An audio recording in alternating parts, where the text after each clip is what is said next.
And Chris, Pet Shop Boys, welcome to Going Live. The first thing I have to do is pass this on to you. This beautiful bouquet of cotton buds and all sorts of things. I don't know, there's a card in there for you. What a bouquet. It arrived this morning, all in a sort of mysterious way. Yes, left for you. These are to thank you for many years of musical delight.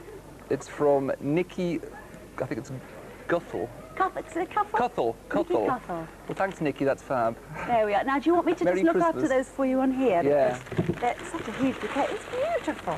Beautiful. I'll put these on here while we do the questions and save the card. There we are. Because we've got lots and lots of questions to get through. And we'll go to the phones first of all. How are you both? Very well. Actually, I've got a bit of a cold, but apart from that, more. Have you got, we looked after you with water and oh, yes, we've had coffee and tea. Good. Given everything. All right. OK, well, let's go to the phones and see who is on line 1. Hello. Who's on line 1? Hello. Hello, who's there? Stella Metcalf. Stella Metcalf. What's your question? Hello, Stella. Hello. You all right? Yes, thanks. I'd like to know why your last 3 videos have been filmed in black and white. Oh, God, I don't know. That's a conceptual question. Who makes the decisions? We do. I think we just thought it was appropriate for the songs. We kind of like the look of it.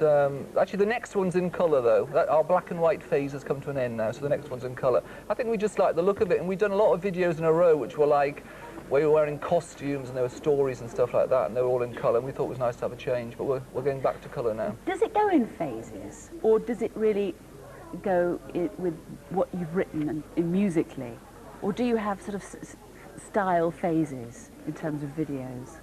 So, is it just very really good question. On to Neil. Yeah, I mean, it does really go in phases. It depends on the song. Like Being Boring, we did a black and white video with a guy called Bruce Weber, and he's famous for his black and white films he makes. And Eric Watson, who did So Hard with, is a great cameraman he likes to work with, who specialises in black and white. So it isn't entirely your decision. You'll work with a team and listen to what they have to say and bring them in. As a collective, yeah. Right. I mean, we decide who to work with, and then we take on board their ideas. Thanks for that question. Bye-bye, Stephanie. Happy Christmas. Bye. Let's go to SJ now. She's down here. What do you think about the comments people make about you being boring? Oh, we said it ourselves, so it doesn't really, bother. I don't think we are boring, really.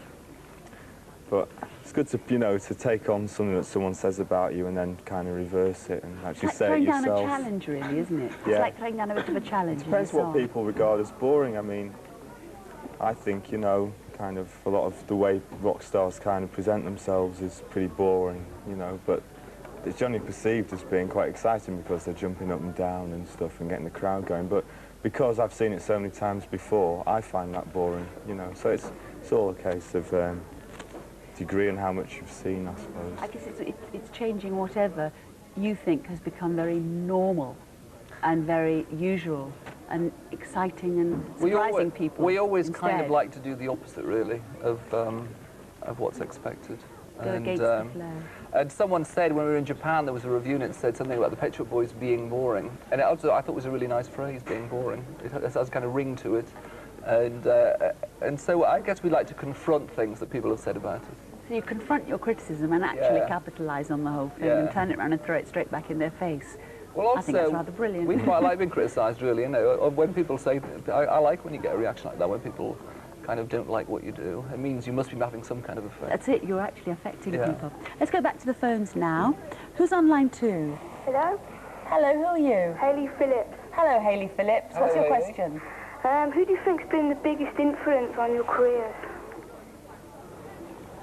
Bobby O, who's this New York disco producer in the 80s, and he made all these really brilliant records, and he made a few of them with Divine, who you might have seen in that film, what was it? Hairspray, yeah. And he made these really, really good, very kind of basic electronic disco records that kind of had a very sort of punk attitude.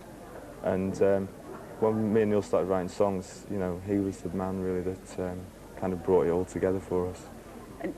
You go along with that too, I think so. We all have a mixture of influences. I mean, Bobby O is where we've got the real high energy electro disco sound from. And then also we were influenced when we started by hip hop and sort of rap music that was around at the time, like Grandmaster Flash.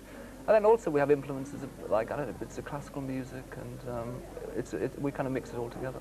And then you bring in someone like Dusty or someone like Liza, and it goes off on a different tangent It goes on again. a totally different tangent. Yes, it's this Yeah. thing of surprising people all the time, isn't it? But you'd say that Robbie O was one of the Bobby O, we've initial... realised it's definitely been an enduring influence. They've just reissued all his records on a couple of CDs, and we were listening to them, and they still sound fresh now. And I mean, people don't really know them over here, but if you heard them, you would be able to see the influence of him on us. Thank you very much for that question, Hayley. Happy Christmas. Now we've got a question from Kate. Where's Kate? Kate's over here.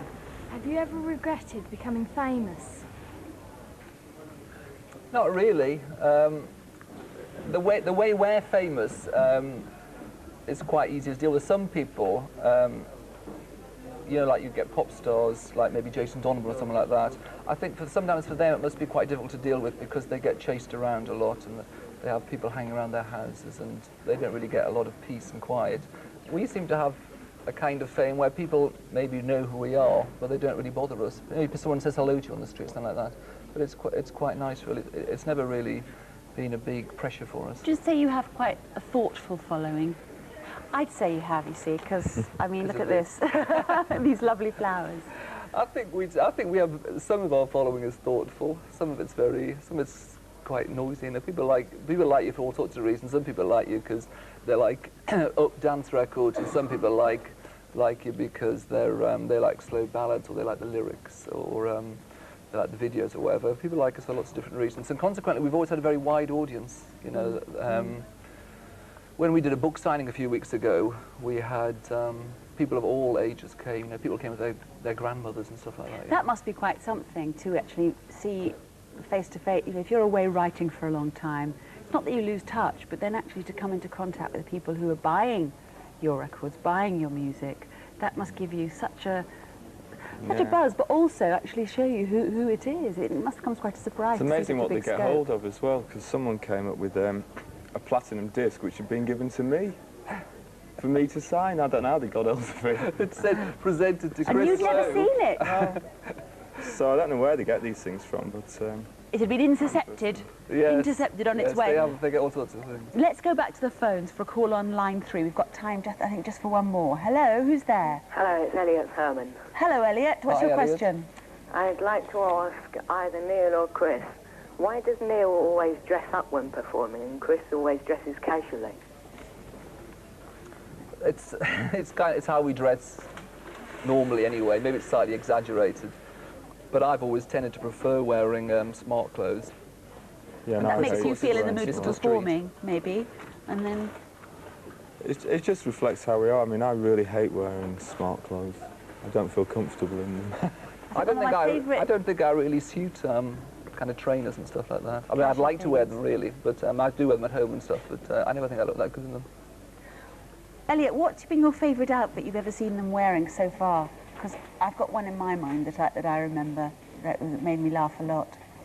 Do you not have really- one? You're not really really sure. sure, Well, no. do you remember seeing at I think it was the BPI Awards a few years ago, and Chris, you wore a plastic Mac. I understand you're human, Neil.